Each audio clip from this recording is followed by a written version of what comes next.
বন্ধু তোমাকো যদি ভাল দাড়ি লাগে তেতিয়াহ'লে তুমি ভিটামিনৰ ওপৰত বেছি গুৰুত্ব দিব লাগিব আৰু ভিটামিন এৰ কাৰণে তুমি খাব পাৰা মিঠা আলু সুইট পটেটো তাৰ ফলত কি হ'ব তোমাৰ এই যে বিয়াৰ্ড চেল আছে বা বিয়াৰ্ড তোমাৰ ফলিকল বেছিকে গ্ৰোথ হ'ব তাৰপিছত হ'ল বায়োটিন থাকে কণী মানে ডিমাত থাকে বহুত বায়োটিন এটা অতি প্ৰয়োজনীয় বিয়াৰ্ড সাপ্লিমেন্ট যাৰ দ্বাৰা তুমি কি হয় বিয়াৰ্ডে যে তোমাৰ যে হেয়াৰ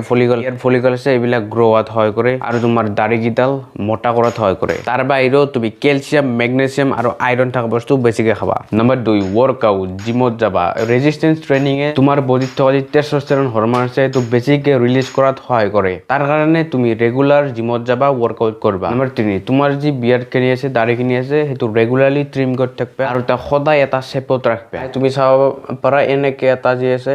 এটো এটা সিক লাইন বুলি কয় এই সিক লাইনটো ধুনীয়াকৈ ৰাখবা আৰু এই যে নেক লাইনটো আছে এই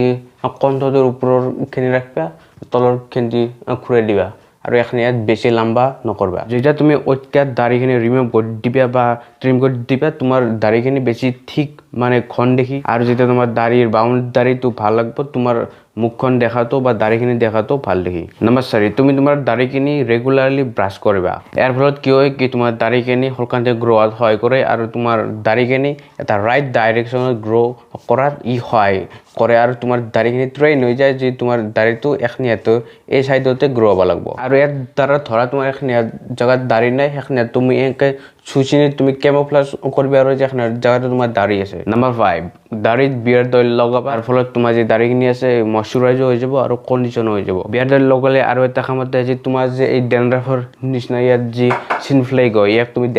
বিয়াৰ্ড ডেন্ড্ৰাফ বুলিও ক'ব পাৰা এখনিয়াটো ভাল হৈ যায় ডেন্ড্ৰাফ মানে উফি মানে দাড়িটো যে উফি হয় নম্বৰ 6 তোমাৰ যে দাড়িখিনি আছে এক মাহৰ কাৰণে তাক গ্ৰো হ'বলৈ দিয়া ই যিমান লম্বা হয় একালেগি নহয় আজমলান লাগা হয় হক যিমান লম্বা হয় হক এই দাড়িটো যিমান লম্বা হয় সিমান লম্বা হয়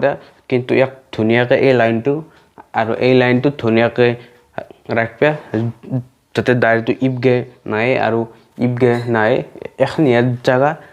যিমান লম্বা হয় সিমান লম্বা এক মাহৰ কাৰণে তাৰ ফলত তুমি এইটো জানিবা যে তোমাৰ কদি দাড়ি নাই আৰু কদি ধুনীয়াকৈ দাড়ি যাৰ ফলত তুমি কোনখিনি জায়গাত তোমাৰ কাম কৰিব লগা আছে সেইটো গম পাই যাবা এখনিয়াত কৰিবা তোমাৰ দাড়ি ধুনীয়া হৈ যাব ভিডিঅ'টো শ্বেয়াৰ কৰি দিবা আৰু চেনেলটো সাবস্ক্ৰাইব কৰি দিবা